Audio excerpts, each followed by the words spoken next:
Party नयापुरे की आज राब्ता ऑफिस का इफ्तिताह हुआ और आप देखेंगे कि इस राब्ता ऑफिस से इलेक्शनी कामकाज नयापुरे के पूरे हिस्से के यहाँ से किए जाएंगे। नयापुरा वो हिस्सा है जहाँ निहाल साहब रहे, जहाँ आज के मौजूदा एमएलए मुफ्ती मोहम्मद इस्माइल रहे।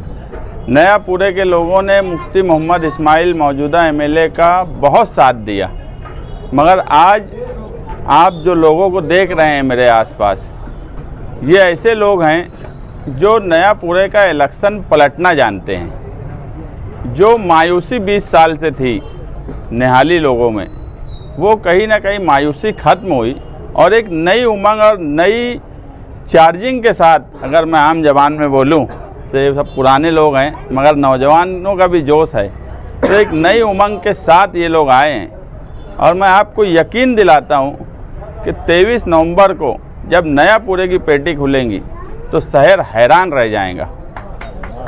इस शहर में अगर नयापुरे के लोगों ने साथ दिया, नयापुरा हमेशा लीडर देने का काम किया, यही नयापुरे ने निहाल अहमद जैसा लीडर दिया और यही नयापुरे ने मौजूदा एमएलए जैसा लीडर दिया, जिसके बारे में आज भी निहाल साहब का इंतकाल हुए आज करीब 10 साल हो रहा है।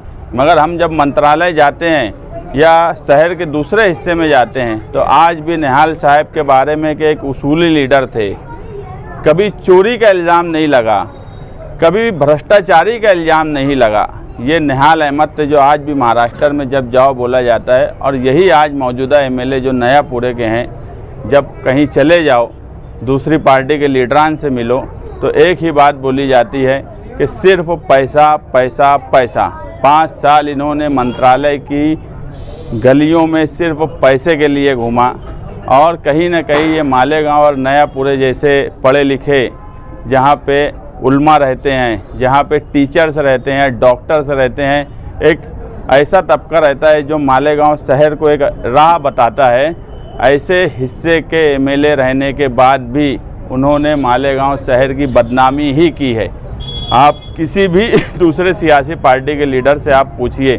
और आज हमारी नयापुरे की राब्ता ऑफिस का जो इफ्तिताह हो रहा है, मैं आए हुए यहाँ जो पुराने लोग हैं और जो नए नौजवान हैं, मैं इन सब का शुक्रिया अदा करता हूँ कि और ये यकीन के साथ कि जो मैं महसूस कर रहा हूँ नयापुरे में, यही महसूस ये लोग भी कर रहे हैं कि 23 नवंबर को नयापुरे की पेटी खुलेंगी तो मौजूदा एमएलए की आंख फटी की फटी रह जाएंगी। ये नवैयत नयापुरे की है, ये शहरियान को ये बात समझना चाहिए, क्योंकि नयापुरे के लोगों के लिए, नयापुरे में रहने वालों के लिए, यहाँ के पढ़े लिखे लोगों के लिए किसी भी किस्म का काम नहीं किया गया।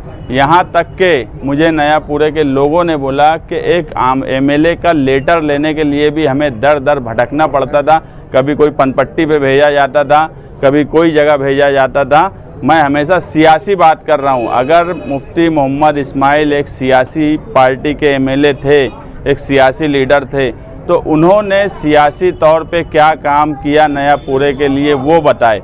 मजहबी स्टेज से या मजहबी कोई जमीयत के नाम से जो काम है वो एमएलए का काम नहीं है। जमीयतुल उलमा का काम कि हम सराहना करते हैं, मगर वो जमीयतुल उलमा का काम है। पॉलिटिशियन होने के नाते इन्होंने नयापुरे के लिए एक लेटर तक नहीं दिया। गरीब लोग जब आते हैं, मैं कई लोगों को कांदे का यानी वो जो क्या नाम है उनका लेटर, दूसरे एमएलए का लेटर हमारे पास आते देता था कि उनका काम हो जाए। ऐसे हालात नयापुरे के आम लोगों के रहे कि नहीं रहे। कभी यहाँ कोई सरकारी दरबारी, कोई ऐसा सरकारी कागजात का काम, और ऐसे अपने लड़के को इंट्रोड्यूस किया जा रहा है जिसने कभी एक राशन कार्ड नहीं बनाया, और ऐसे लड़के को नयापुरे पर थोपने की कोशिश की जा रही है। उसके बड़े बड़े फ़ोटो लगाए जा रहे हैं, जिसने कभी एक किसी का जन्म दाखिला नहीं बनाया, मृत्यु दाखिला नहीं बनाया, राशन कार्ड नहीं बनाया, कभी एफडीओ नहीं गया, कभी ज़मीन पे कोई काम नहीं किया, सिर्फ इसलिए कि वो उनका लड़का है। इसलिए ख़ानदानी अजारादारी, ख़ानदानी विरासत उसको दी जाए, ये शहर कभी बर्दाश्त नहीं करेगा। हमने हमेशा ज़मीन पर काम किया, कभी भी ऐसा नहीं हुआ कि हम निहाल साहब के नाम से पहचाने जाते, बिल्कुल सच बात है, मगर हमने निहाल साहब के काम काज को आगे बढ़ाया, इसलिए आज शहर तब्दीली की तरफ है और वो तब्दीली इंशाअल्लाह नयापुरे से शुरू होंगी।